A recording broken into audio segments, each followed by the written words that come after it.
다 함께 사도신경으로 신앙 고백하심으로 11월 16일 화요일 새벽 예배를 시작하겠습니다.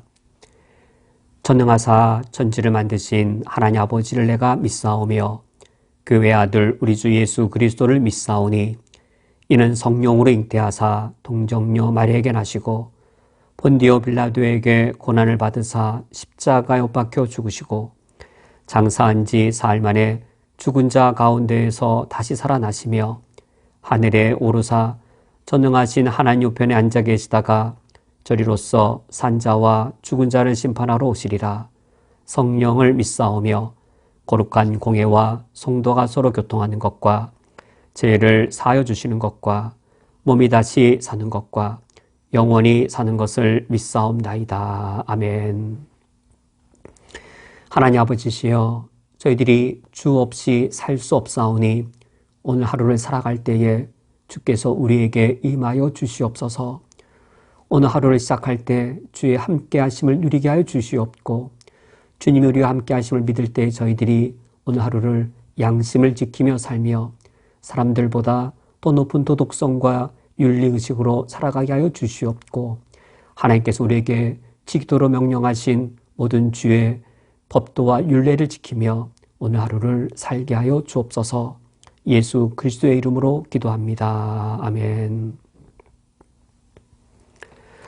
오늘 성경 말씀은 신약성경 마태복음 1장 22절과 23절의 말씀입니다. 오늘 성경 말씀을 제가 봉독해 드리겠습니다. 이 모든 일이 된 것은 주께서 선지자로 하신 말씀을 이루려 하심이니 이르시되 보라 처녀가 잉태하여 아들을 낳을 것이요 그의 이름은 임마누엘이라 하리라 하셨으니 이를 번역한즉 하나님이 우리와 함께 계시다 함이라. 아멘.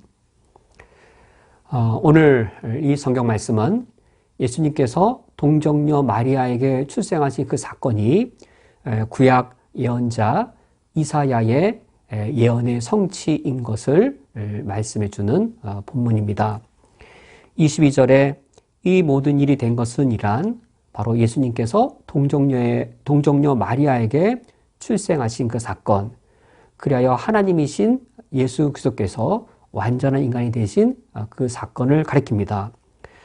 이 모든 일이 된 것은 주께서 선지자로 하신 말씀을 이루려 하심이니 라고 할 때 이 선지자는 바로 구약 성경의 이사야 선지자를 가리킵니다. 그래서 23절은 바로 그 이사야 선지자의 그 예언, 이사야서 7장 14절의 인용입니다. 이사야 선지자가 예언하기를 보라 처녀가 잉태하여 아들을 낳을 것이요 란 이 예언을 하였는데, 처녀, 동정녀인 마리아가 이 예언대로 남자 없이 성령으로 잉태하여서 아들을 낳게 되었습니다. 이처럼 처녀가 잉태하여 아들을 낳게 되는 일, 왜 이러한 일이 필요한 것인가? 하나님의 우리 인류의 구원을 위하여 왜 이러한 일이 필요한 것인가? 그것은 남자의 개입 없이 성령으로 잉태될 때에 그같이 태어난 예수님께는 아담의 원죄가 유전되지 않습니다. 그리하여 예수님께서는 처음 창조된 아담처럼 죄 없는 무죄한 인간으로 태어나실 수 있었습니다. 이와 같이 죄 없는 인간이 나의 구원, 우리 인류의 구원을 위해 절대적으로 필요한 일이었습니다. 만약 우리가 죄인이 아니라면, 우리 인간이 죄인이 아니라면 예수님이 무죄한 인간으로 태어날 이유가 없는 것인데, 예수님은 자기 백성을 그 죄로부터 구원할 메시아이셨습니다. 그가 구원할 우리 인간 죄인이었고, 죄로부터 구원하기 위해 예수님은 무죄한 인간으로 태어나셔야 했습니다. 왜 그러할까요? 하나의 원칙과 법칙이 있기 때문입니다. 바로 죄의 싹은 사망이라고 하는 그 법칙 때문입니다. 이 법칙에 의해 어떠한 죄인이 죽게 되었습니다. 어떠한 죄인이 죽게 되었다면 그 죄인은 왜 죽게 된 것일까요? 죄인이 죽게 된 것은 자신이 지은 죄의 대가를 치르고 그 죄의 싹신 죽음을 겪어서 사망에 이르게 된 것이죠. 죄인이 죽은 것은 자신의 죄로 말미암은 것입니다. 그런데 의인이 죽었습니다.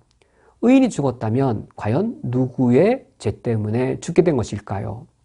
죄의 싹슨 사망이라고 하는 이 법칙이 의인에게는 무력합니다. 의인에게는 적용될 수 없습니다. 죄 짓지 아니한 의인에게는 죄의 이 싹신 죽음을 요구할 수 없습니다.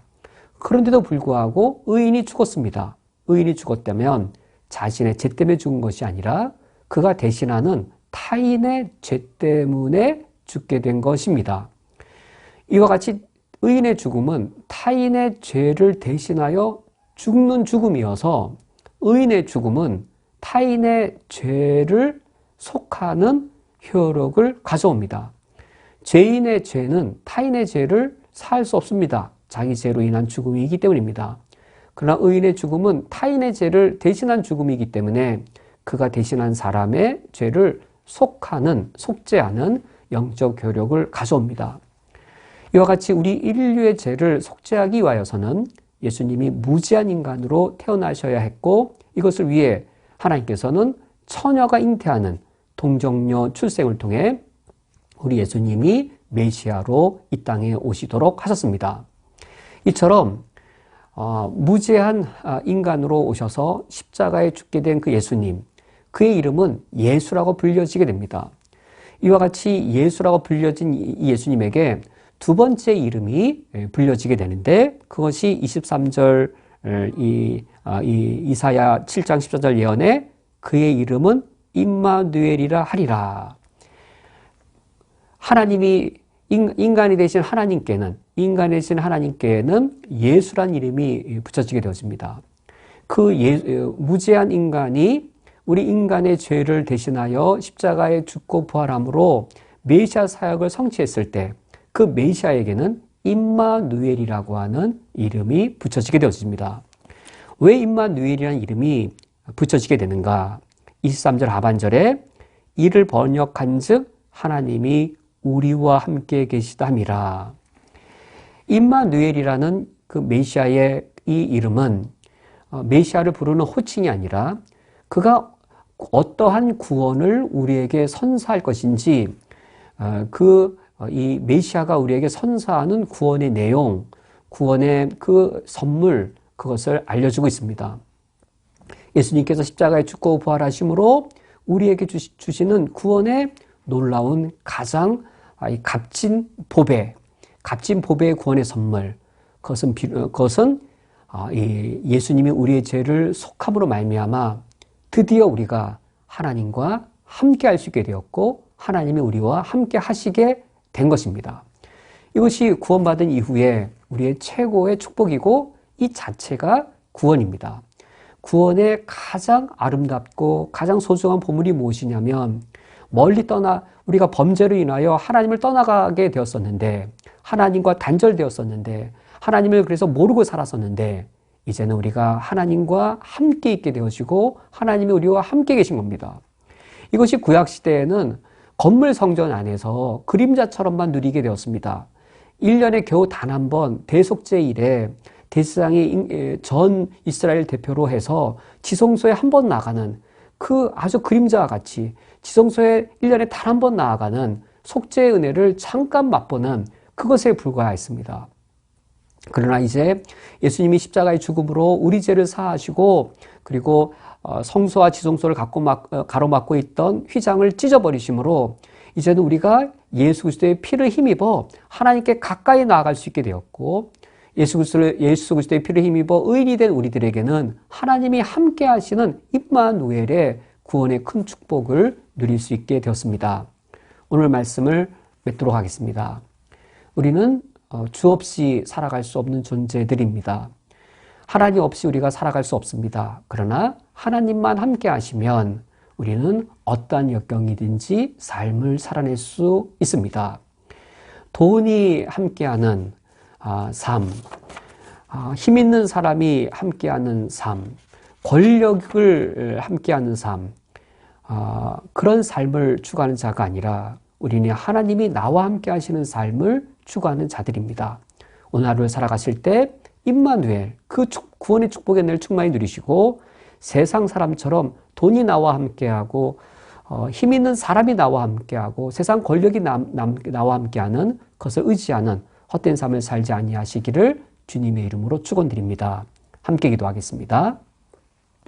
하나님 아버지시여, 예수 그리스도께서 십자가에 죽고 부활하심으로 참 성전이 되어주시고 그 성전 안에서 참 성전이신 그리스도 예수 안에서 저희들이 하나님 함께 하심을 충만히 누리오니 이것이 얼마나 값지고 놀라운 보배인지요.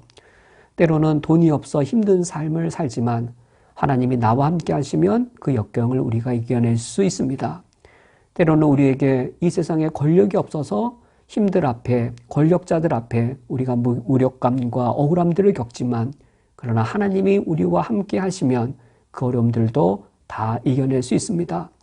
하나님의 함께 하심을 알지 못하며 그 은혜를 누리지 못하는 이 세상 사람들은 돈이 나와 함께 하기를, 권력이 나와 함께 하기를, 평탄한 삶이 나와 함께 하기를 바라지만 그러나 사망의 음침한 골짜기를 다닐지라도 주께서 우리와 함께 하시면 우리가 푸른 초장에 주의 은혜를 누린 줄 알고 있사오니 오늘 하루도 저희들이 하나님 아버지 앞에서 하나님의 함께 하심의 은혜를 누리며 그 은혜를 지키며 살게 하여 주옵소서. 어제 요르단의 장로와 선교사님께로부터 시리아 난민 한 청년이 위급한 어려움 속에 있음을 듣게 되었습니다. 하나님께서 그 청년을 기억하여 주시옵고 하혈을 하며 몸에 지극히 큰 어려움을 겪고 있사오니 병원의 검진과 진료를 자발케 하여 주시옵고 그 청년이 책임지고 있는 가족들이 있사오니 기억하여 주시어서 난민의 삶의 어려움들 속에 하나님의 함께 하심이 능력으로 이루어지게 하여 주옵소서. 주께서 뜻하실 때에는 우리의 연약한 육신도 인간의 의술로 고칠 수 없는 질병도 능히 치유하시며 낫게 하시오니 의지할 곳 없는 그 시리아 난민 위에 하나님의 초자연적인 권세와 하나님의 풍성한 사랑의 능력을 오늘 베풀어 주옵소서. 오늘 병원에 동행하시는 장로와 선교사님이 함께하여 주시옵고 좋은 소식을 들을 수 있도록 인도하여 주옵소서. 예수 그리스도의 이름으로 기도합니다. 아멘. 주기도로 오늘 예배를 폐하겠습니다. 하늘에 계신 우리 아버지여, 이름이 거룩히 여김을 받으시오며 나라가 임하시오며 뜻이 하늘에서 이루어진 것 같이 땅에서도 이루어지이다. 오늘 우리에게 일용할 양식을 주시옵고 우리가 우리에게 죄 지은 자를 사하여 준 것 같이 우리 죄를 사하여 주시옵고 우리를 시험에 들게 하지 마시옵고 다만 악에서 구하시옵소서. 나라와 권세와 영광이 아버지께 영원히 있사옵나이다. 아멘. 샬롬. 오늘 하루도 우리 주님의 평안을 기원합니다. 내일 아침에 또는 새벽에 다시 말씀과 묵상 가운데 다시 뵙도록 하겠습니다.